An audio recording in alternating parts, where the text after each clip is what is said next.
Bon, le deuxième secteur que nous avons, c'est le secteur ferroviaire.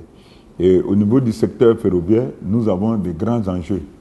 Parce qu'aujourd'hui, nous avons la voie ferrée Abidjan-Burkina et qui doit continuer au Niger.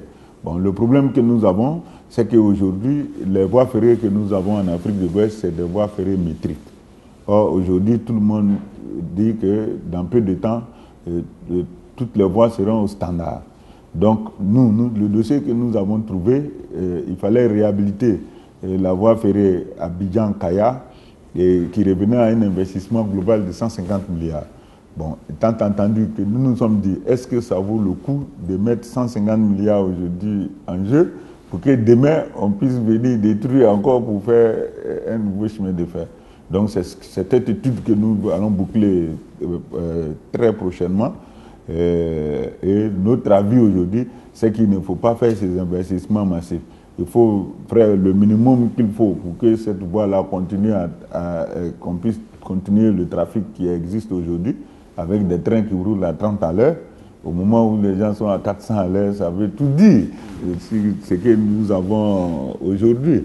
Donc, nous prévoyons de faire une nouvelle ligne qu'on va mettre uniquement qu'on va mettre au standard et qui va très vite relier Abidjan-Niamey.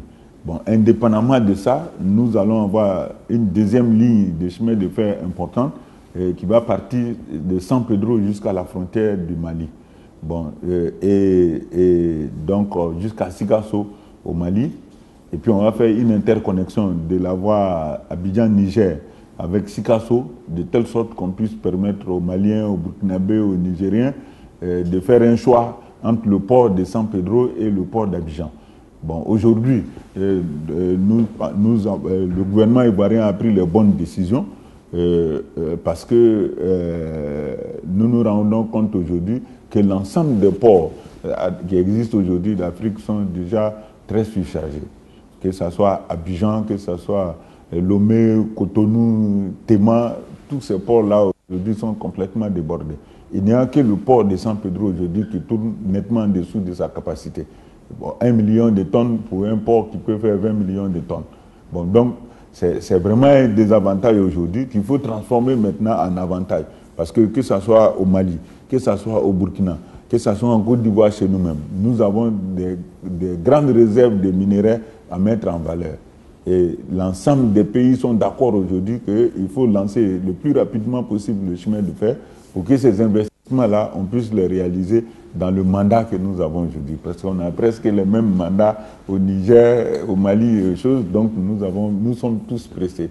Donc pour nous, c'est des projets sur lesquels nous allons avancer rapidement, d'autant plus que nous savons ce qu'il faut faire et qu'aujourd'hui les bailleurs de fonds sont intéressés, tout le monde est intéressé. Toutes les conditions sont remplies pour que vraiment on puisse faire ces grands investissements. Et pour la Côte d'Ivoire, c'est d'autant plus important que ce chemin de fer-là va permettre la rentabilité du barrage de Soubré que nous allons faire avec un investissement global de 300 milliards de francs CFA et qui va permettre d'améliorer la capacité d'approvisionnement en électricité et même de faire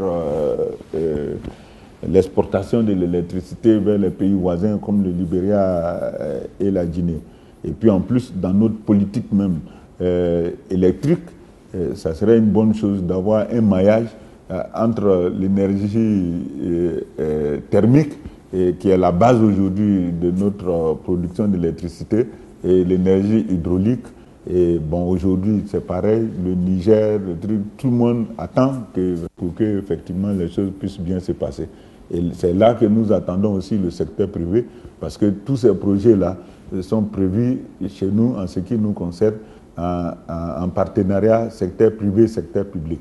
Donc, c'est des dossiers très importants que nous avons, où nous faisons appel vraiment aux investisseurs étrangers pour le faire. Bon, aujourd'hui, nous n'avons aucune inquiétude, parce que pour tous ces projets, nous avons vraiment beaucoup d'investisseurs intéressés et on n'attend plus que de lancer le plus rapidement les appels d'offres pour que effectivement tous ces projets puissent voir le jour.